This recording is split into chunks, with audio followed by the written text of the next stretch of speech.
Саламатсыздар, назарыңыздарда эл аралык жаңылыктар. Студияда мен Матина Айдарова. АКШ Орусия армиясы Украина менен чектешкен аймакта ири аскерий машыгуу өткөрүп жатышына тынчсызданат. Бул тууралуу дүйшөмбүдө мамлекеттик департаменттин башкы сөз кызматчысы Джен Псаки билдирди. Анын айтымында бул машыгуулар ансыз деле чыгыш Украинада чыңалып турган абалды корчутуп жибериши ыктымал.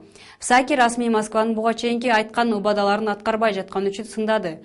Май айында орус бийликтери жазгы машыгуулардан кийин аскерлерин Украина менен чектешкен аймактардан алып чыгып кетишерин билдирген. Орусиянын 4-8 августка белгиленген ири аскерий машыгууларынын жарымы Украина менен чектешкен аймакта өтө тургандыгы.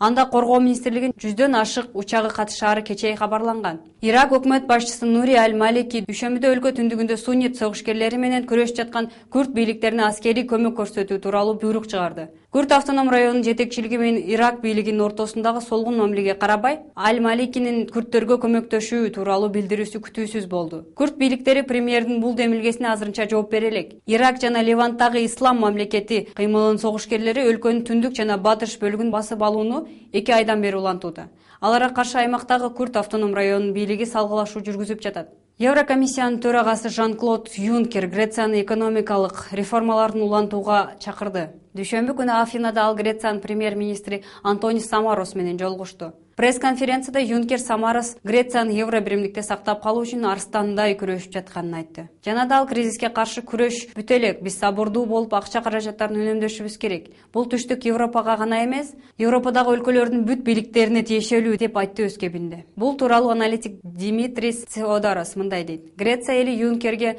Жозе Мануэль Баррозого караганда көбүрөөк ишеним артууда. Өлкөдөгүлөр евробиримдиктин жаңы төрагасы жумушсуздукту социалдык камсыздоону жакшыртат деген үмүттө.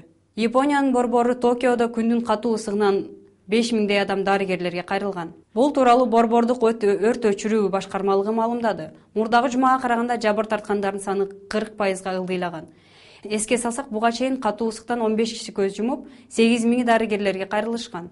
Япониянын көп шаарларында аптап уланууда. Күндүз ысык 30 градустан түшпөй жатат. Дарыгерлер көбүрөөк суу ичип, күнгө узак убакытка чыкпоону сунушташууда. Израиль аскерлери Газадан чыгып кетишти. Кээ бир маалыматтарга караганда, Израиль аскерлери 72 сааттык тынчтык келишими башталганга чейин эле Палестина анклавынан чыгып кетишкендиги айтылууда. Дүйшөмбү күнкү кабыл алынган тынчтык келишиминин негизинде жергиликтүү убакыт боюнча бүгүн эртең мененки саат 8-де башталмак. Бул иш-аракеттер сектордогу согушту токтотуу максатында жүргүзүлүп жатат. Дагы бир маалыматтарга таянсак, Египет эки тараптын делегациясын атышууларды токтотуу боюнча келишимге кол коюу үчүн Каирге чакырган. Газадагы атышуулардын жүрүүсүндө 1800дөн ашуун палестиналык набыт кетишкен. Баары жай тургундар эле. Ошондой эле 17-июлдан бери 64 Израиль аскери 3 жай тургун көз жумушту. Дүйнөлүк банк Африкага Эбола илдети менен күрөшүү үчүн $200 миллион бөлүп берет. Бөлүнгөн акчаны илдеттен көп жабыр тарткан Гвинея, Либерия, Сьерра-Леон өлкөлөрү алмакчы. Өлкө башчылары каражатты ден соолукту коргоону модернизациялоого багыттоосу зарыл. Азыркы учурда Эболадан 200дөн ашуун адам көз жумду. Либериянын борбор шаары Монровиде дүйшөмбү күнү дагы бир адамдын өлүмү тууралуу маалымат келген.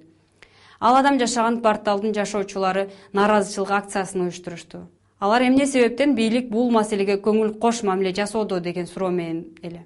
Эбола илдети АКШга да жетти деген күмөндөр жаралууда. АКШнын дарыгерлерине эркек киши кайрылып, ал катуу ысып жана ашказан ооруп жатканын айткан. Ошондой эле буга чейин Чыгыш Африкада болгону да белгилүү болду. Бүгүнкү жаңылыктар топтому ушуну менен соңуна жетти. Саламатта калыңыздар.